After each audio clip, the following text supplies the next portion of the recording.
আজ এমন একটা সত্য কাহিনী নিয়ে হাজির হয়েছি যেটা সম্পূর্ণ দেখলে আপনি আপনার চোখের পানি ধরে রাখতে পারবেন না। কারণ মাত্র 4 বছরের একটি ছোট্ট মেয়ে তার মায়ের লাশের সাথে নিজেদের ফ্ল্যাটের ভিতরেই আটকে পড়ে। এখানে প্রত্যেকটি পদে পদে ছিল ভয়ঙ্কর বিপদ, যা দেখার সাথে সাথে আপনার হৃদয় কেঁপে উঠবে যখন ভাববেন এটা কোনো বানানো গল্প বা কাহিনী নয়। আসলে সত্যিই ভারতের দিল্লি শহরে এমন একটা ভয়ঙ্কর ঘটনা ঘটেছিল। তাই আর কথা না বাড়িয়ে চলে যায় মূল পর্বে। কেবলমাত্র ঘুম থেকে উঠেছে পিউ নামের এই ছোট্ট মেয়েটি। গতকাল রাতেই তার জন্মদিনের পার্টি হয়েছিল, যার সবকিছুই তার মা একাই ম্যানেজ করেছিল, কারণ তার বাবার অফিসের কাজ ছিল।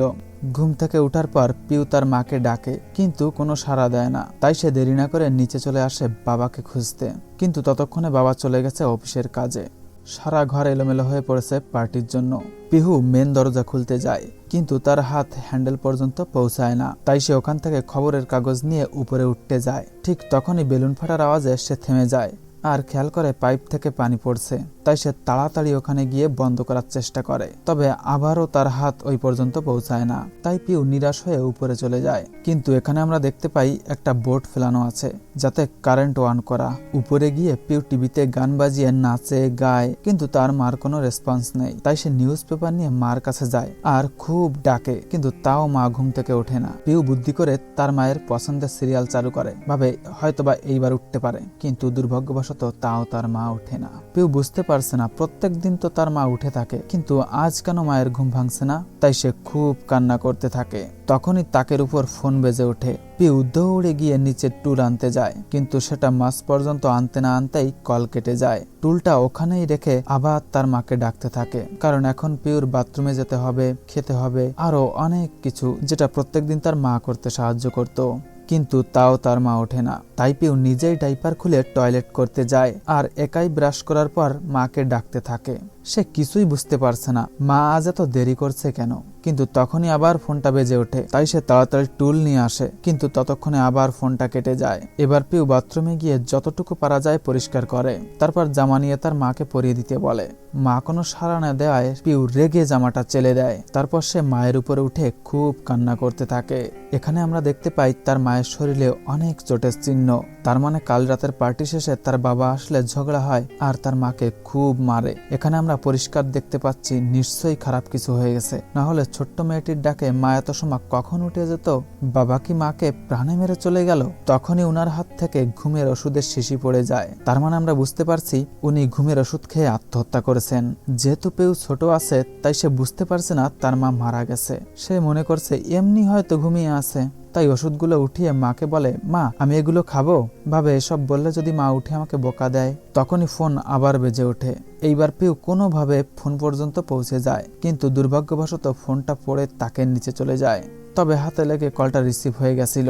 কলটা তার বাবার ছিল। তিনি এখনো তার মাকে গালাগালি দিয়েই যাচ্ছেন। বলছে, জানো আমি কলকাতা যাব, তাও ভোরবেলায় তুমি আমাকে কিছুই গুছিয়ে দাওনি। এদিকে পিউ খুব চেষ্টা করছে ফোন আনার জন্য, আর তার বাবা ভাবছে মা হয়তো অভিমানে কিছু বলছে না। তাই সে বলে, আমি জলদি জলদি আসার সময় আয়রনের লাইন বন্ধ করতে ভুলে গেছি, ওটা অফ করে দিও, কারণ পিউ এখনো ছোট আছে, ওর ক্ষতি হতে পারে। তাই বলে কলটা কেটে দেয়। এবার পিউ তার মায়ের মুখের দাগগুলো ঢাকতে ক্রিম আনতে যায়। তখনই আমরা আয়নায় লেখা দেখতে পাই সুইসাইড নোট। সেখানে তার মা পূজা লিখেছিল, নিজের পরিবারের সাথে লড়াই করে আমি তোমাকে বিয়ে করেছিলাম, কিন্তু সারা জীবন কষ্ট ছাড়া তুমি আমাকে কিছুই দাওনি। শেষ পর্যন্ত এটাও বললে, আমি না মরা পর্যন্ত তুমি এই ঘরে পা রাখবা না। তাই চলে গেলাম প্রিয়, তুমি পিউকে দেখে রেখো। পিউ এসবের কিছুই বুঝতে পারে না। সে লিপস্টিক লাগিয়ে তার মাকে কিস করতে চলে আসে।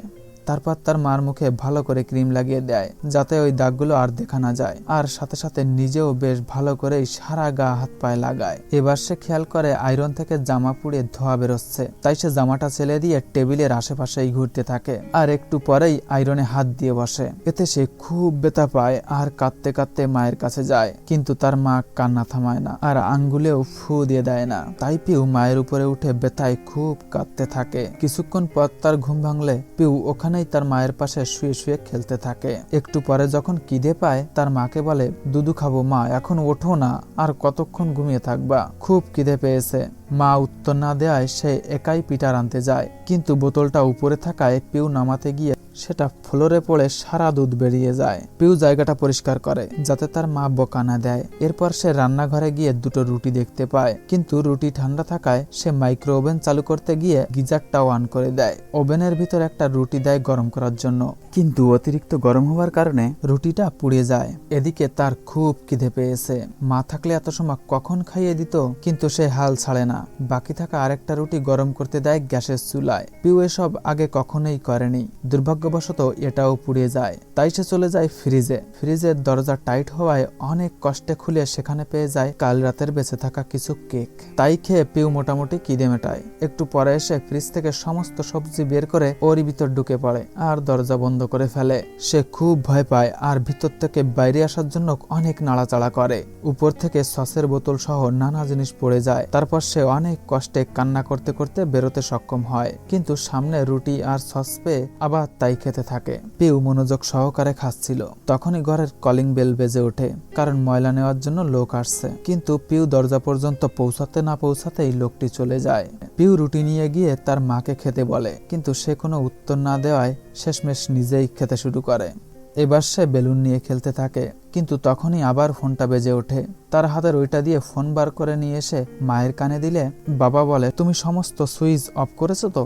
কোনো উত্তর না আসায় ভাবে অভিমান করে কথা বলছে না, তাই ফোনটা কেটে দেয়। একটু পরে পিউ ওখানেই খেলা করছিল, তখনই টেবিলে তার বেঁধে ওখানেই আয়রন মেশিনটা পড়ে যায়। কিন্তু পিউ এসবের কি বুঝবে, ছোট মানুষ অত কিছু খেয়াল থাকে নাকি। তারপর সে চলে যায় টিভি দেখতে আর কমেডি সিন দেখে একা একাই হাসতে থাকে। কিন্তু হঠাৎ টিভিটি বন্ধ হয়ে যায়, তাই সেটা ঠিক করতে পিউ টেবিলের পাশেই চলে যায়, যেখানে অনেক ছেঁড়া তার আছে কারেন্টের।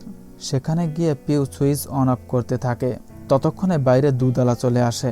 কলিং বেল শুনে পিউ দরজার কাছে যেতে না যেতেই আবার লোকটি চলে যায়। পিউ উকি মেরে দেখছিল, আর দেখতে দেখতেই সে ওখানেই পুতুলের উপর ঘুমিয়ে পড়ে। কিছুক্ষণ পর যখন তার ঘুম ভাঙে, তখনই গিজারের ভিতর শব্দ হয় আর হঠাৎ বাস্ট হয়ে যায়। সৌভাগ্যবশত পিউর কোনো ক্ষতি হয় না। এবার সে চলে যায় ব্যালকনিতে। ওখানে গিয়ে খেলতে খেলতে তার পুতুলটা নিচে পড়ে যায়, তাই সে মার কাছে গিয়ে পুতুলটা এনে দিতে বলেন। মা আবারও কোনো রেসপন্স না দেওয়ায় সে ব্যালকনিতে গিয়ে গ্রিলের উপর উঠতে যায়। পিউ তো বুঝতে পারছে না এখান থেকে হালকা পাশ হয়ে গেলেই বড় বিপদ হতে পারে, কিন্তু কিছুই করার নেই, তার মা আর কোনোদিনই উঠবে না।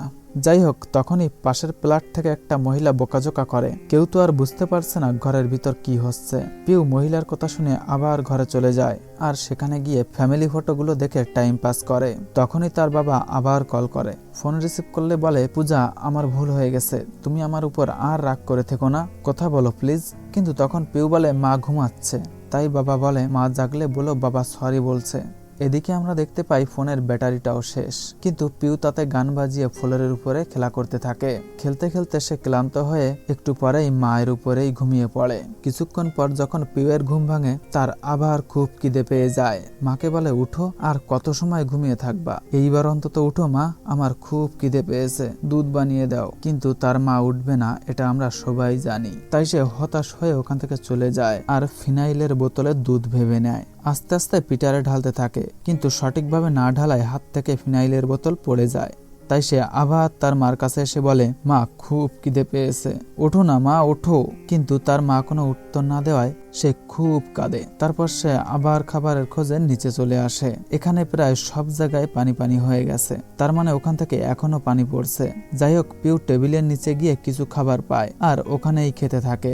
বাচ্চা মানুষ কখন কি মন চায় সে নিজেও জানে না, তার ওখানে আর ভালো লাগে না, তাই সে খাবারটা উপরে নিয়ে চলে এসে খেতে থাকে। তখনই তার বাবা আবার কল দেয়। পিউ রিসিভ করলে বলে, মায়ের কাছে দাও তো ফোনটা। পিউ বলে, মা তো এখনো ওঠেনি বাবা। এই শুনে তার বাবার কেমন যেন লেগে ওঠে, কিন্তু কিছুই করার নেই।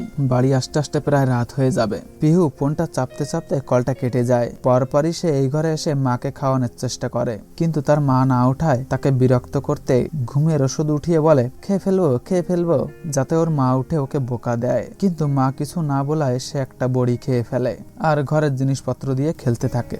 এভাবে কিছুক্ষণ কাটানোর পর ওষুধের কাজ শুরু হয়ে যায় আর পিউ ওখানেই ঘুমিয়ে পড়ে। তার বাবা বারবার কল দেওয়ায় ফোনের ব্যাটারি শেষ হয়ে বন্ধ হয়ে যায়। তিনি প্রতিবেশীদেরও ফোন করে, কিন্তু কেউ রিসিভ করে না। এভাবেই সন্ধ্যা হয়ে যায় আর আমরা দেখতে পারি সারা ঘর ধোয়া ধোয়া হয়ে গেছে। তখনই তার বাবা প্রতিবেশীদের নিয়ে দরজা ভেঙে ভিতরে এসে দেখে রান্নাঘরের সমস্ত কিছু জ্বলে গেছে আর বেডরুমে পড়ে আছে পূজার লাশ, কিন্তু পিউকে কোথাও দেখা যাচ্ছে না। তাই তার বাবা জোরে জোরে ডাকতে থাকে। তখনই পিউ খাটের নিচ থেকে সাড়া দেয়। এই দেখে ওর বাবা খুব কাঁদে, আর সাথে সাথে এই গল্প এখানেই শেষ হয়ে যায়। বন্ধুরা, এই গল্প থেকে আমাদের অনেক কিছুই শেখার আছে, যেমন রাগের মাথায় নেওয়া সিদ্ধান্ত নিজেকে তো শেষ করে দেয়ই, সাথে অন্যদেরও খুব ক্ষতি হয়। সামান্য একটু ভুল বোঝাবুঝির জন্য এই পরিবারটা শেষ হয়ে গেল। পিউর বাবা খুব কাজ করে পরিবারের জন্য, কিন্তু তার স্ত্রী পূজা মনে করে অন্য কোনো অ্যাফেয়ার চলছে, সেই জন্য সব সময় ঝগড়া লেগেই থাকতো। আর শেষ পর্যন্ত আত্মহত্যার সিদ্ধান্ত নিয়ে নিজে তো চলে গেল, সাথে আমরা দেখতে পেলাম ওই নিষ্পাপ মেয়েটির অনেক বড় ক্ষতি হয়ে যেতে পারত। এই রকম সমস্যা এখনো আমাদের ঘরে ঘরে প্রায় চলছে। শেষ হয়ে যাচ্ছে কতই না সুখের সংসার, আর প্রাণ হারাচ্ছে হাজারো মানুষ। আপনার কাছে এই সমস্যার সমাধান থাকলে অবশ্যই কমেন্টে জানিয়ে যাবেন। আর আমিও আজকের মতো বিদায় নিচ্ছি, সকলের সুস্থতা ও দীর্ঘায়ু কামনা করে।